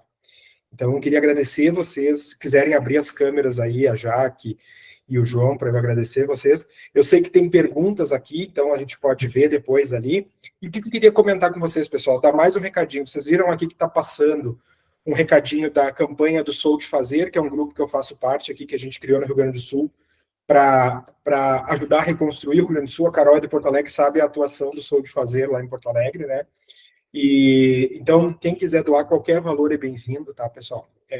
Ficar direto na conta do projeto, a gente teve que criar uma associação para cuidar disso. Ele tomou uma proporção muito maior, uma coisa que começou entre amigos para se ajudar, virou um negócio gigantesco, tanto que teve que virar uma associação, né, para poder gerenciar tudo isso. E esse recado eu queria reforçar com vocês, quem puder contribuir é bem-vindo, qualquer valor é bem-vindo. Queria também, eu sei que a Jaque colocou uma série de recados ali, né, Jaque, com relação ao Econext Club, com relação ao certificado. Eu vi que foi colocados os links dos materiais que a Jaque trouxe, que eu achei assim, ó, cara, aquilo ali é para ler, todo mundo tem que ler aquilo e ver na sociedade como é que é.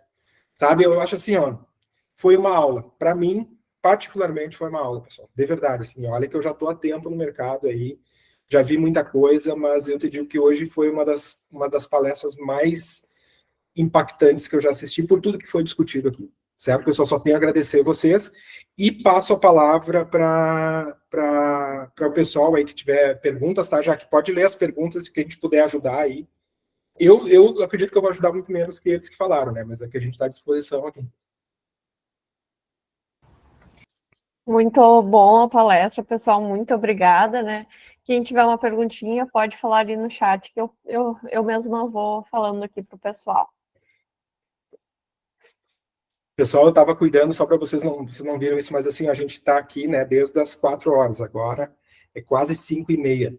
Nós ficamos com mais de 80 pessoas durante quase todo o tempo. Ou seja, é um tema que prendeu muita atenção de todos. Tá? Foi muito, muito, muito importante. Eu acho que a gente cumpriu a nossa missão de trazer esse tema nesse momento. Eu acho que a forma em que a gente trouxe esse tema foi importante, porque ela gera não só uma discussão, mas ela também dá um norte. Tá, e daqui para frente tem caminhos. A gente vai ter que se adaptar, pessoal. É o que nós estamos falando, como se adaptar a eventos climáticos, como lidar com eventos climáticos extremos, que, pelo que a gente está vendo, é uma tendência, né, pessoal? Então, eu acho que foi muito interessante mesmo. O pessoal está comentando, a professora Suzimari, da UFSM, o pessoal de Criciúma, lá, Química Criciúma.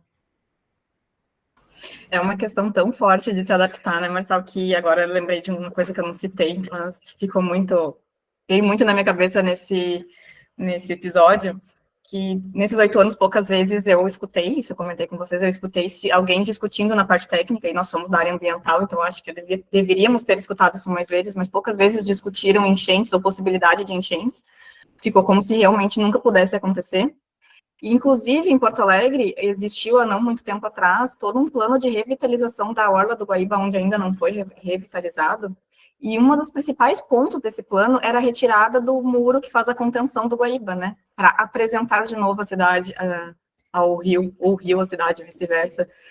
E aí, era um dos principais pontos dessa alteração. E aí agora a gente se pergunta, se tivessem feito isso tivesse saído do papel e tivessem tirado o muro da Mauá, que é a nossa contenção, que teria acontecido na cidade. É verdade, eu sei que isso foi uma discussão muito intensa aí, né, na época. Então, fica aí a questão, vamos nos adaptar como? É verdade. Assim, ó, a gente tem um desafio muito grande pela frente, pessoal, o estado todo. Porque, assim, ó, não é reconstruir uma cidade. Por exemplo, aqui em Santa Maria, a gente passou pela crise, que foi uma coisa que arrasou com a cidade, mas arrasou muito com o emocional por causa das perdas, né? Então, foi muito forte. Só que agora é um estado inteiro que ele está arrasado emocionalmente, economicamente, a infraestrutura, coisas básicas, hoje, coisas básicas a gente acha o máximo. Hoje, tu tomar um banho quente hoje, tu tá graças a Deus. Imagina um estado que é frio, que nem o Rio Grande do Sul, tu assim, eu sou uma pessoa privilegiada, eu tô tomando um banho quente. Nunca na vida a gente parava para pensar nisso. Sou uma pessoa privilegiada, tenho água para beber. Então, assim, ó, nós estamos nesse nível, pessoal. Boa parte do estado está nesse nível. E pior, a grande maioria do estado passou por pelo menos alguns dias nesse nível. Nós aqui em Santa Maria, por exemplo, nós ficamos uma semana sem água. Entendeu? E isso que a gente nem foi das cidades. O máximo que aconteceu aqui teve perdas de vidas, teve um deslizamento, teve as pontes aqui na volta, né? Teve uma região aqui perto, que é na Quarta Colônia, que foi bastante destruída, mas a Santa Maria em si, eu posso dizer que foi abençoada, perto do que a gente viu em outras cidades. E mesmo assim, pessoal, todo mundo foi impactado. Então, eu imagino cidades, eu não sei se o Márcio e a Rina estão aí, tu vê que a Rina está aí. A Rina, até se quiser comentar alguma coisa, Rina, fica à vontade, a Rina é de Lajeado. Então, assim, é uma cidade que foi extremamente a nossa franqueada de Lajeado. Não sei se é a Rina ou se é o Márcio que está lá. Se quiser abrir o microfone, fica à vontade. Se não quiser também, tá tranquilo, que eu peguei vocês de surpresa. Mas, cara, Lajeado é outra cidade, assim, aqui no Rio Grande do Sul, que foi totalmente... Não sei também, assim, já que a gente está quebrando um pouco o protocolo, se alguém também quiser, alguém que passou por alguma situação, quiser abrir o microfone também e falar, eu não sei como é que está a situação. Hoje a gente sempre pergunta, quando a gente fala... Hoje a gente, quando encontra alguém ou chama alguém para conversar, a primeira coisa a gente pergunta se a pessoa está bem, no sentido assim, está segura? Tu tá, né, como é que tu tá aí? Nunca isso foi tão importante. Hoje em dia a gente quer saber mesmo se realmente a pessoa não perdeu tudo, se não perdeu alguém. Isso é comum, a gente não fala, a gente não começa a conversar com alguém sem perguntar como que ela tá, se tá tudo bem, se tá tudo em ordem, para vocês verem como vai. E a gente tem um desafio, por isso que eu falo aqui, principalmente para as franquias do Rio Grande do Sul que estão vindo, e a gente já fez reuniões sobre isso, que eu acho que nós, como técnicos da área ambiental, a gente vai ter uma responsabilidade muito grande nas nossas cidades, tá, pessoal? A gente tem que fazer parte dessa reconstrução. A gente tem que ser protagonista nisso também, né? Então, e nós vamos passar por essa, pessoal, pode ter certeza. E vamos aprender com isso. Não sei se mais alguém quer falar alguma coisa, eu vi que tem mais comentários. Jaque, João, se vocês querem falar alguma coisa, fica à vontade também. Tudo certo, pessoal? Jaque de Santa Maria, tu colocou todos os avisos aí, Jaque? Sim, tudo aqui. Tem bastante pessoas, né, falando parabéns pela apresentação do pessoal. A Thaís levantou a mão, pode falar. Thaís. Vamos lá, Thaís. Thaís, eu estava com ela no evento ontem da noite, né, Thaís? Sobre o meio ambiente.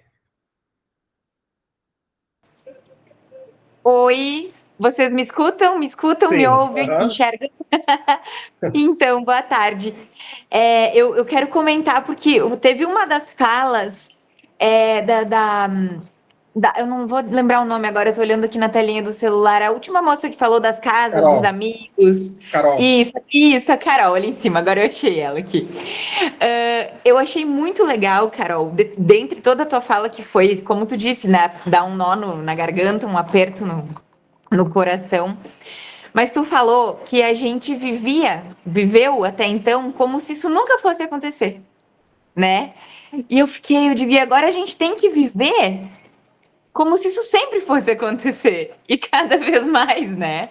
Então, olha como a gente precisa se reinventar e ser resiliente, assim, no sentido de conseguir sobreviver, apesar de tudo. Porque para poder olhar para quem está muito pior, né? E ser esse acalento, né? Começar, a gente que é da educação, né? Começar lá com os pequenos. Então, assim, achei tão potente essa fala, realmente a gente vive achando que nunca vai acontecer, né? Até que acontece. Então, achei bem interessante, até a forma como a gente lida com a morte, né? Um pouco, a gente entra em caos como, nossa, a morte, mas a morte ela vai acontecer e todo mundo sabe. Então, por que a gente lida tão mal? Né? Achei a tua fala muito, me pegou muito, assim. Obrigada. Ah, eu que agradeço. Mas é exatamente isso. A gente viveu até hoje como se nada fosse acontecer. Existiu lá em 1941, em Porto Alegre, em específico, né? Em 1941, aquela lá era uma história passada e acho que ninguém mais visualizava passar por isso. E quando passou, foi muito pior. E agora, qualquer chuva que acontece agora nesses últimos dias, mesmo quem já está com a casa seca fica apavorado, entra em pânico. E o pessoal diz assim, tá, mas a gente vai limpar a casa e eu vou voltar para minha casa e daqui a um mês, será que isso vai acontecer de novo? Para ter uma noção do que a gente viveu até agora como se nada fosse acontecer e agora a gente está pensando assim, mas mês que vem, se chover de novo, eu já estou ferrado de novo. Então, é de se pensar, é de se cobrar, é de se fazer alguma coisa, é para todo mundo pelo menos refletir, né? Verdade, verdade. O André quer fazer uma pergunta, André? Oi, boa tarde, tudo bem, pessoal? Tudo bem? Tudo bem aí? Eu sou o esposo aí da Jaqueline, tá?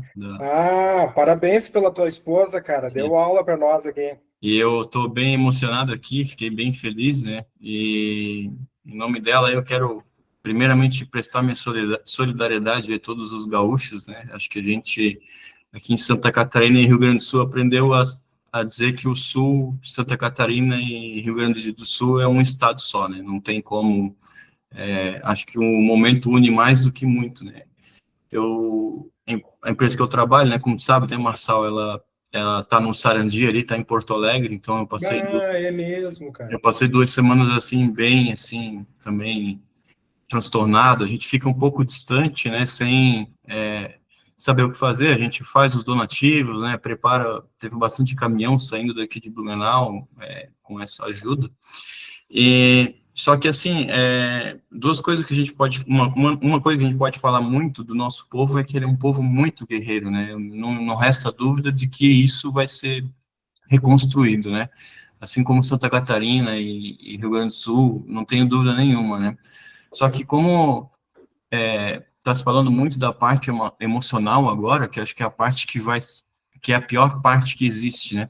E isso é um pouco do nosso, aqui em Blumenau, né? A gente, é até um negócio que a gente tem que ter cuidado como falar agora, porque sou até como, assim, desagradável, né? Porque a enchente, ela literalmente é uma parte da nossa cultura aqui. A gente aprendeu que isso, sabe, eu lembro muito vagarosamente quando eu tinha 15 anos, com pessoas passando com um barquinho dentro das casas, né? Então, a nossa própria Oktoberfest, né, ela começou em 85, ela começou justamente como uma comemoração, não se tinha o tamanho da dimensão que a festa ia ser hoje, né, a Oktoberfest, mas ela foi nada mais do que uma tentativa do povo se reerguer da enchente de 83, né, que foi a enchente que bateu ali quase 20 metros aí acima do rio, né, e pegou muita gente.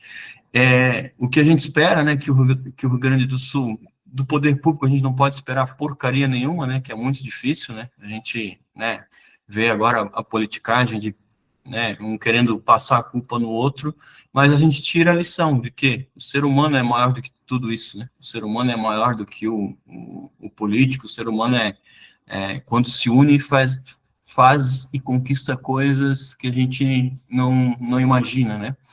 E a gente aqui como catarinense espera que vocês, né, infelizmente, agora, né, daqui para frente saibam que não dá para brincar com o tempo, né, se está chovendo, se está enchendo, né, eu vou falar um pouco do nosso estado aqui, né, aqui é muito comum as pessoas, obviamente que a enchente, infelizmente, ela tem muito lado social, né, a gente vê as pessoas com pouco, né, a gente vê Canoas, região metropolitana, que é muito, né, as pessoas já têm pouco, né, a cabeça da pessoa que passa, nossa, eu já tenho pouco, né? O que eu vou ter? Eu vou ter menos ainda, né? Então, é muito difícil também a gente se fazer alguns julgamentos e se colocar, né, na pele do outro, né? Mas a gente espera que essa preparação, ela, né, possa evitar um pouco mais, né? Que o material a gente consegue reconstruir, agora uma vida, né, sei lá, a gente não consegue ainda trazer de volta, né? Que a parte ruim disso, né, dessa imensa desgraça aí, que o povo saiba que tá aí, as mudanças estão aí, né, e elas estão presentes em nossa vida e a gente tem que saber lidar com isso aí, tá? Só essa palavra aí, fica a minha solidariedade aí a todos vocês, pessoal que teve vítima, bens materiais, é um momento aí, eu não tenho dúvidas que vocês vão reconstruir, vão passar por cima disso, hein? André, em nome dos gaúchos aqui, tá? Agradeço muito as tuas palavras e concordo contigo, é bem por aí, nós vamos ter que reaprender muita coisa, mas saber que a força está na gente para seguir, né? Então, temos grandes desafios, mas é um povo, né, puxando a brasa agora para os gaúchos, nós somos um povo forte, a gente é acostumado com luta, e vamos passar por essa também, com certeza, com certeza. Obrigado, Mas tá? que São Pedro colabore com a gente agora, né? Me deu uma trégua, que tá complicado. O Rio Grande do Sul é chamado de província de São Pedro, né? Tem um meme que... deixa eu ver a câmera, desculpa. Tem um meme que circula aqui, que é assim, como que faz para destituir São Pedro do cargo de padroeiro? É padroeiro que chama? Porque não tem condições. E fazendo um pequeno gancho ali com o que o André falou, as pessoas, muita gente que perdeu tudo pensa assim, eu já tinha pouco, agora tenho menos ainda. Mas essa tragédia, ela foi tão grande, que atingiu, inclusive, quem morava em bairro nobre, quem tinha casa alto padrão. Claro que essas pessoas, elas se reconstroem muito mais rápido, né? Isso é óbvio. Mas a tragédia foi tão grande que não foi só o normal desculpa, né? Mas que a gente costuma ver, que são as pessoas mais humildes que estão numa situação difícil. Atingiu todo mundo. Por isso que eu acho que agora a massa, a consciência, ela tende a ser tão maior, porque atingiu, inclusive, diretamente, pessoas que conseguem fazer alguma coisa a mais, né? Que conseguem, talvez, os donos das indústrias se mobilizar para cutucar o colega do lado e entender, cara, meio ambiente é importante, é necessário. Seja o cara que tem influência na política lá, cutucar, cara, o bairro dos meus funcionários não pode alagar, te mexe, entende? Então... Nesse sentido, assim, de agora atingiu todo mundo, e talvez, se der para fazer uma limonada desses limões, que pelo menos seja para massa para cobrar. E sabe o que eu achei muito, assim, dia 30 de abril eu estava em Porto Alegre, eu estava na segunda-feira quando começou, assim, a chover demais, eu voltei terça-feira à noite, já tinha alguns helicópteros, assim, chegando, já, acho que a região da Serra estava bem feia, assim, né, e... Eu lembro que eu estava segunda-feira ali no Sarandi, nossa, chovendo muito, mas muito, muito mesmo, assim, né? E aí, o pessoal que trabalha ali comigo e tal, eu até falei, meu Deus, gente, é normal isso, essa chuva, assim, vocês não ficam preocupados, porque a gente remete aqui na nossa região, né? Porque o alerta blue começou a chover, deu 4 horas de seguida, vem aplicativo, ó, região norte, risco de deslizamento. E, assim, vem uma enxurrada, né? Para tu ter ideia, chega a vir até por SMS. Às vezes, se tu tem o teu celular cadastrado na Defesa Civil, eles dão um jeito de enviar um SMS no celular falando, tua região norte, sei lá, tá chovendo muito. E aqui é uma brincadeira, né? Desculpa, né? No momento de vocês aí, né?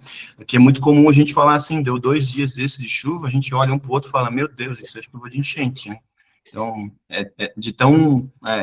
na nossa cultura, né? E ali já tá incorporado na cultura.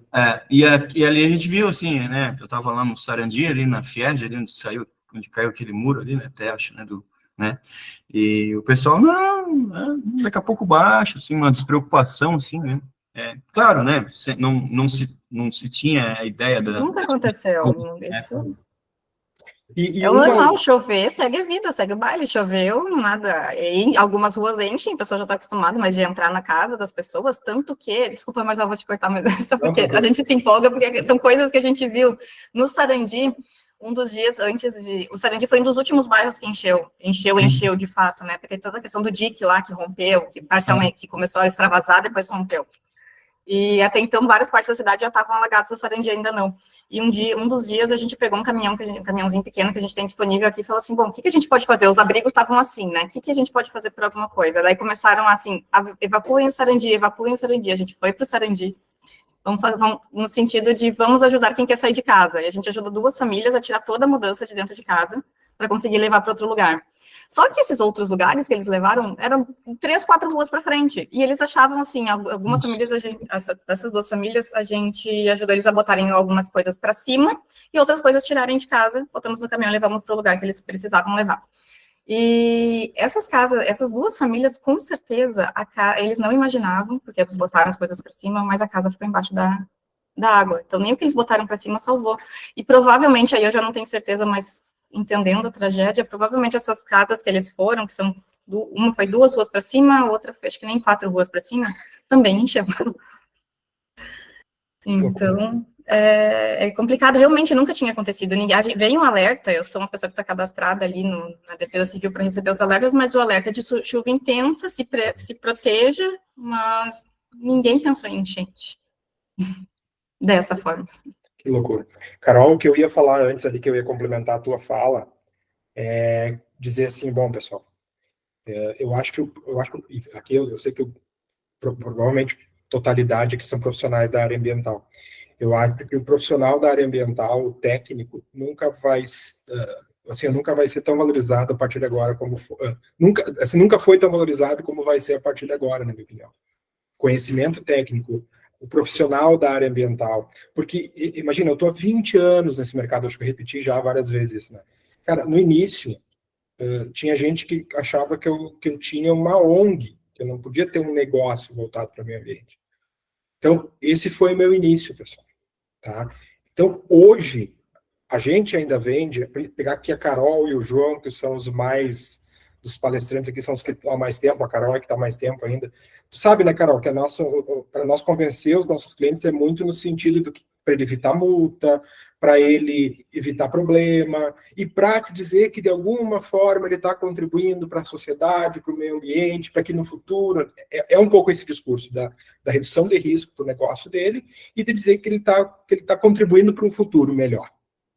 Agora, pessoal, é presente, não é aquela coisa assim, aconteceu. Muitas das coisas que o nosso trabalho vem para reduzir, porque no final das contas a gente trabalha principalmente para que os nossos clientes reduzam o impacto ambiental da sua atividade, essa é a essência do nosso trabalho. Agora a gente mostra por que é importante, né? Então, assim, profissionais da área ambiental, eu acho que a gente vai ser muito, muito demandado, a gente vai ser muito ouvido, e assim, por isso que eu falo para vocês, vou repetir mais uma vez, a gente tem que realmente, nesse momento, usar o nosso conhecimento, usar a nossa expertise para realmente ajudar todo mundo nessa reconstrução, para a gente reconstruir uma cidade mais resiliente, uma sociedade mais resiliente, que é o exemplo que a Jaque trouxe aqui muito bem. Então, assim, nós temos esse desafio, mas também nós temos, na minha opinião, essa oportunidade, certo? Só para complementar o que tu falou, tá, Carol? Show de bola. Obrigada, Marcelo.